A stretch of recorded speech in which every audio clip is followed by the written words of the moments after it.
Well, folks, I told you guys that, pretty sure I told you guys that I got both my 1066s sold. 1066 Hydro and an 806 Wheatland, which is actually sitting right there, are both going to Illinois. The other 1066 went back to the guy who had it last. He decided he'd rather have a 1066 more and trade me a different tractor. And he gets what he wants, and I'm getting a pretty good deal out of this. Pretty equivalent value. So between the two, between his trade-in and what I got, honestly, if you look at sale prices on them, so pretty good win. He's happy, I'm happy, and I'll be back down there doing more work for him in the future. But, you know, I might as well show you what rolled in here. It is a 1978 Steiger Cougar ST251, 250 horse Cummins motor, so set pretty safe horsepower-wise. A guy could probably turn the power to it a little bit if you wanted to, but pretty safe. Would actually pull pretty much any tillage equipment we have around here anymore, because as big as we go, I think, is 30 foot, and so that's plenty for something like this to pull. Tires are kind of mismatched all the way around, but that's, you kind of get over that deal pretty fast. Probably needs a service, but a really nice dry climate tractor. Believe it was originally out of Montana. I'll show you some stickers there that kind of give me that indication, and then it ended up in Colby, Kansas, where my buddy got it. So yeah, nothing really. It's a bareback tractor. No 3-point, no PTO. Lights don't seem to be working currently. You don't really care too much, but pretty cool girl. A little smaller than the Versatile 895 of Dad's we used to run. So yeah, straight piped, sounds really good. Still got the hood ornament intact up there on the hood. Pretty beefy thing, really, and I haven't really noticed any major leaks on it or anything like that. Pretty clean, honestly. When my buddy got it, he had him put a cab interior out in Colby, and get the air conditioning working, I was told. That looks like a pretty new compressor, so I'd call that believable. Some of the gauges in the cab aren't working right. We can deal with that in time for sure.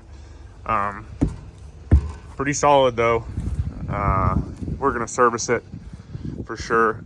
This here is what leads me to believe it's a Montana origin tractor. I'm not really sure what those stickers there mean, but if you're from Montana and have a clue, let me know, because I'd be interested. It looks like somebody put in a grease bank right there, which is pretty cool. Have to figure out what those go to. It's pretty good appearing, you know, typical wear from turning and whatnot, and the drawbar has been beefed up and fixed once. Pulling the implements I've got, I don't think that's a real issue. They've been keeping these greased, you can tell, good on the joints and stuff, so that's really good deal. She's a little oily up underneath her, but I mean, it's a 1978 tractor, and actually is, going off the serial number 256 here, it is the very first one built in 1978 actually, so that's really slick. That tire is probably the worst of them all, and that band there is an original, but you know, whatever. Pretty beefy drawbar here, so that'll pull anything we'd hook onto it. I think that's probably from Rocks in Montana would be my guess, between the duals or something. Fired up pretty good for me yesterday. Got a little leak over here off a cylinder. It looks like that's nothing too major. I think that's hydraulic reservoir up under there. I bet that's fun to dump hydraulic oil into. But yeah, pretty tickled with this one. We're gonna probably put it to use some this spring and then list it for sale. I've got quite a bit of tillage that needs done, and rather than using a front wheel assist, most of our front wheel assists are 180 to 200 horsepower, so this can pretty much do all of it easier, maybe a little faster too. We'll crawl up here in the cab and show that to you. It's not the most ergonomic to get into. Brought an impact along yesterday for separate reasons, for keeping duals tight on a tractor and making sure duals are tight on a tractor. As you can see, needs a seat. That's all right. There's your remote levers over there. This is throttle.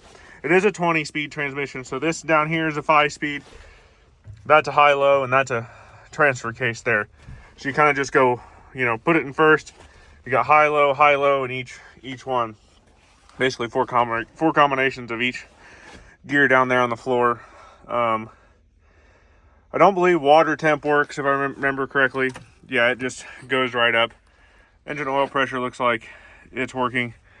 I think charging works, and I know the hour meter was working. It reads 1314. I don't know if that's 11,000 or it's been replaced sometime, but not the end of the world by any means. Radio, I think, was sort of working yesterday, but yeah, just pretty sparse cab, but pretty comfy. And I was surprised how quiet it was. Well, this is your fuel on-off solenoid. It's a little cold this morning.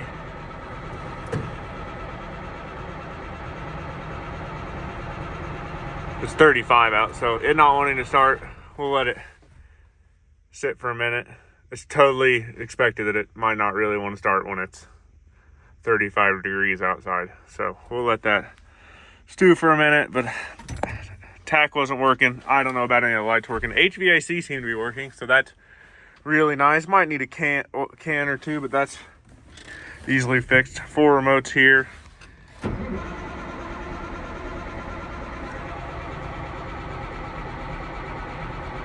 We'll quit. Maybe that's why this can of ether's here.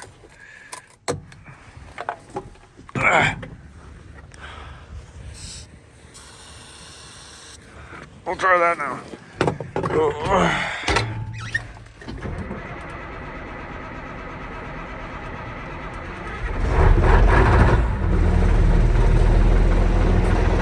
There you go.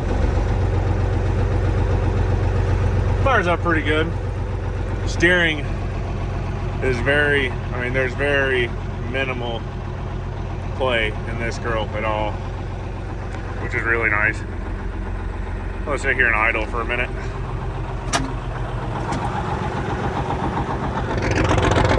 A little cold, pretty expected. Sounds really good though.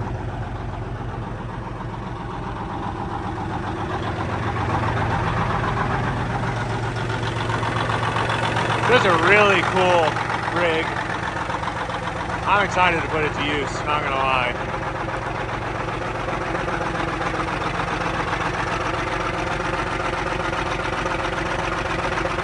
It's gonna be really fun. Took it on the Ripper and Fallow Master and disc this spring and covered some acres. Actually helped free up a tractor too, because both Dad's front wheel assist we like to use on planters and my 5488 we like to use just for tillage.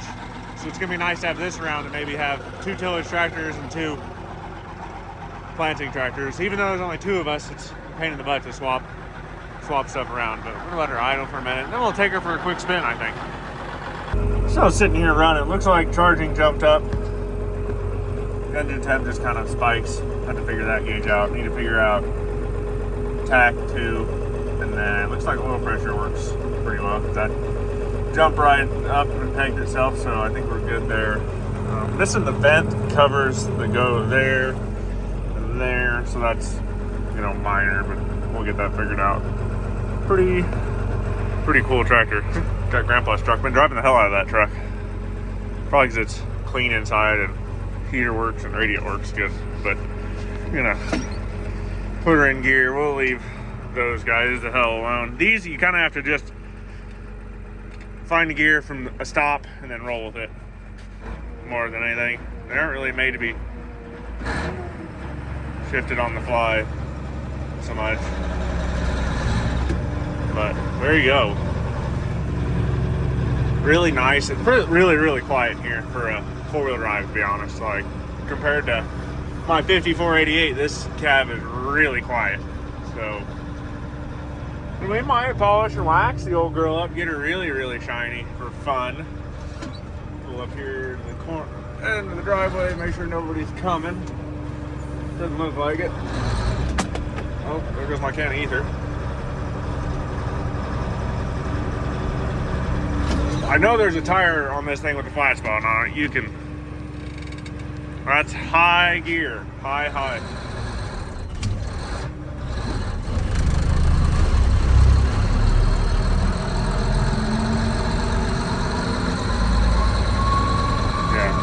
quality tires. Honestly, I think if we take this thing to the field and use it some, we'd lose the flat spots pretty fast. So,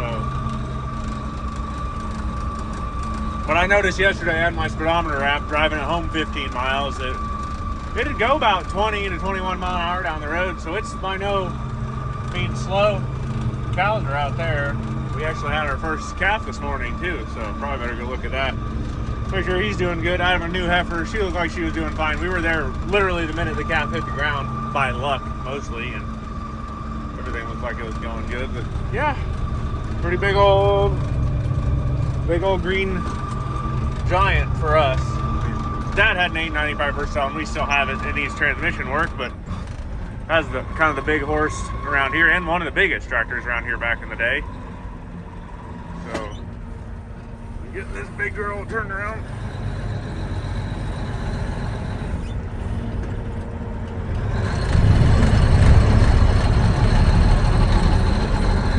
But I think this thing's gonna be pretty good.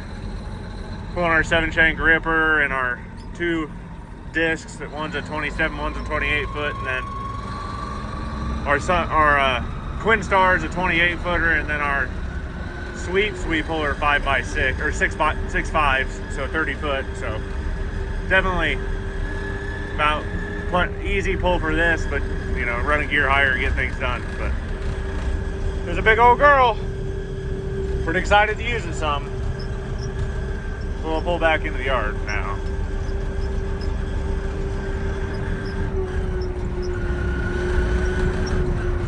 Had to get filters and oil for this thing, get them all changed. Get ready to maybe use it some, hopefully. And that's it for this one. We're gonna do some more work. You won't see the end of this guy. We're gonna service it, detail it, clean it up. Hopefully use it some and then maybe sell it this summer. But you know, please like, share, subscribe, comment. Really enjoy doing these videos. Be doing some more. But for now, just go drag something out of the weeds and get it running.